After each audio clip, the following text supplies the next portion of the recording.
Assalamualaikum warahmatullahi wabarakatuh. Saya Menko Polhukam bersama Ibu Sri Mulyani Menteri Keuangan bersama Pak Ivan Yustiavandana Kepala PPATK ingin menjelaskan kepada masyarakat tentang simpang siur apa yang terjadi dengan isu pencucian uang sebesar 300 T, saudara. Kami tegaskan bahwa yang kami laporkan itu laporan hasil analisa tentang dugaan tindak pidana pencucian uang. Berkali-kali saya katakan, ini bukan laporan korupsi, tapi laporan tentang dugaan tindak pidana pencucian uang yang menyangkut pergerakan transaksi mencurigakan. Saya waktu itu sebut 300 T. Sesudah diteliti lagi, transaksi mencurigakan itu ya lebih dari itu, 349 T. Mencurigakan. Dan saudara harus tahu bahwa tindak pidana pencucian uang itu sering menjadi besar karena itu mengangkut kerja intelijen keuangan. Uang yang sama mungkin berputar 10 kali secara aneh, itu mungkin dihitungnya hanya 2 atau 3 kali. Padahal perputarannya 10 kali. Misalnya saya kirim uang ya, mencurigakan ke Ivan ngirim ke sekretarisnya ngirim ke sana, kirim ke saya lagi, uang yang sama. Itu tetap dihitung sebagai perputaran uang aneh. Nah itulah yang disebut tindak pidana pencucian uang. Jadi jangan berasumsi bahwa wah Kementerian Keuangan korupsi 349 T. Enggak, ini transaksi mencurigakan dan itu banyak juga melibatkan dunia luar, orang yang punya sentuhan-sentuhan dengan mungkin orang Kementerian Keuangan. Tetapi yang banyak itu kan mereka. Dan ini kalau pencucian uang itu artinya kan begini. Meliputi 1, kepemilikan saham pada perusahaan atas nama keluarganya. Kepemilikan aset berupa barang bergerak maupun tidak bergerak atas nama pihak lain. Membentuk perusahaan cangkang. Mengelola hasil kejahatan sebagai upaya agar keuntungan operasional perusahaan itu menjadi sah. Kemudian menggunakan rekening atas nama orang lain untuk menyimpan hasil kejahatan. Ini saudara, saya korupsi tapi mau mencuci uang. Saudara buka rekening atas nama saudara. Berapa? 10 miliar. Tapi ATM-nya diberikan ke saya dengan segala PIN-nya. Saudara tidak bisa ambil uang itu, saya bisa ambil sewaktu-waktu, tapi tanggung jawab secara akuntansi ada di tangan saudara. Nah itu pencucian uang. Jadi banyak ya. Lalu menyembunyikan hasil kejahatan dalam SDB, Safe Deposit Box atau tempat lain. Nah itu semua yang harus dilacak. Oleh sebab itu menjadi besar dan laporan resmi mungkin 56 miliar, tapi kok sesudah dilacak nih pergerakan uangnya ada 500 miliar gitu. Nah itu pencucian uang. Tapi itu sekali lagi itu tidak selalu berkaitan dengan pegawai di Kementerian Keuangan.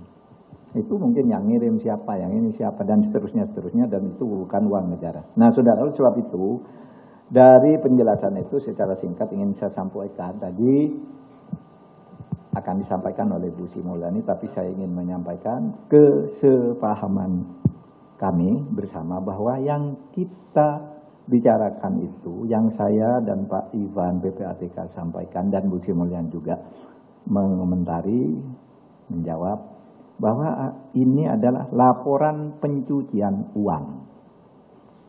Laporan tindak pidana pencucian uang.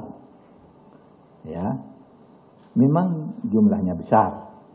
Karena itu tadi menyangkut orang luar, menyangkut tindak pidana di luar, tapi ada kaitan dengan dalam. Nah, untuk itu kami tadi bersepakat begini. 1, Kementerian Keuangan akan melanjutkan untuk menyelesaikan semua LHA. LHA itu laporan hasil analisis yang diduga sebagai tindak pidana pencucian uang dari PPATK, baik yang menyangkut pegawai di lingkungan Kementerian Keuangan maupun pihak lain. Seperti yang telah dilakukan oleh Direktorat Jenderal Pajak yang telah berhasil menambah penerimaan negara dari sektor pajak sekitar 7,08 triliun dan dari Direktorat Jenderal Bea Cukai sebesar 1,1 triliun. Jadi misalnya PPATK lapor nih ada kasus, Anda kok pajaknya cuma tulis 10 miliar padahal seharusnya 15 miliar. Menteri Keuangan selama ini langsung pakai yang PPATK. Oh ini 15 miliar, dihitung lagi bayar kalau benar. Kalau enggak benar ya tidak bayar. Nah, dari hasil tindak lanjut yang dilakukan oleh Menteri Keuangan, Kementerian Keuangan, dua Direktorat Jenderal ini sudah mencapai 8,2 triliun tadi. Pajak 7,08 triliun, kepabeanan 1,1 triliun. Nah, kesempatan berikutnya.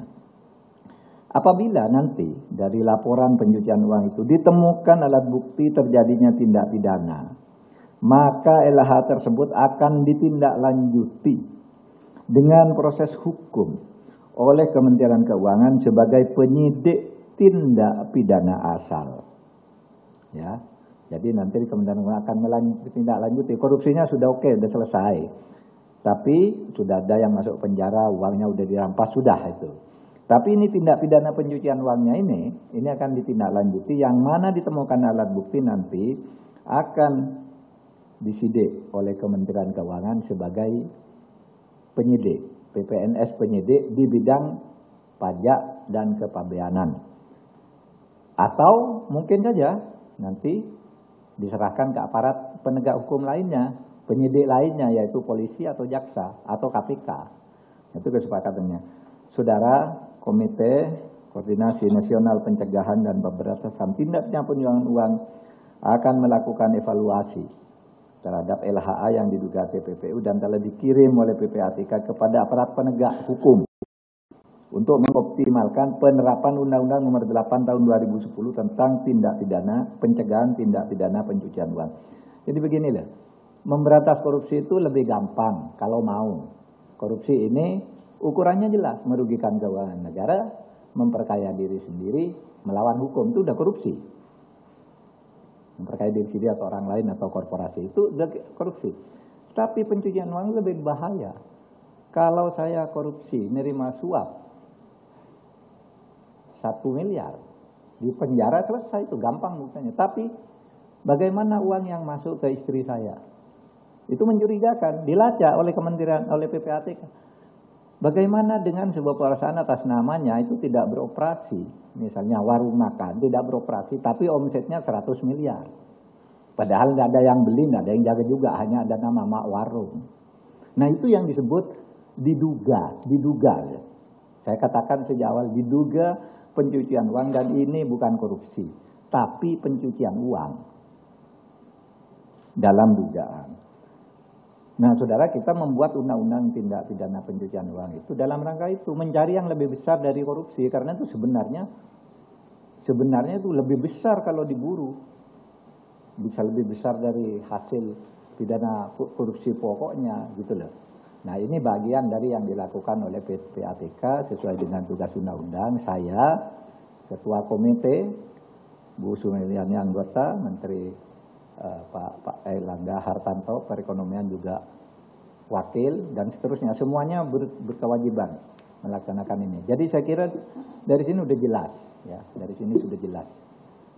Demikian dari saya persilakan Bu Sri Mulyani untuk menjelaskan lebih lanjut. Silakan, Bu.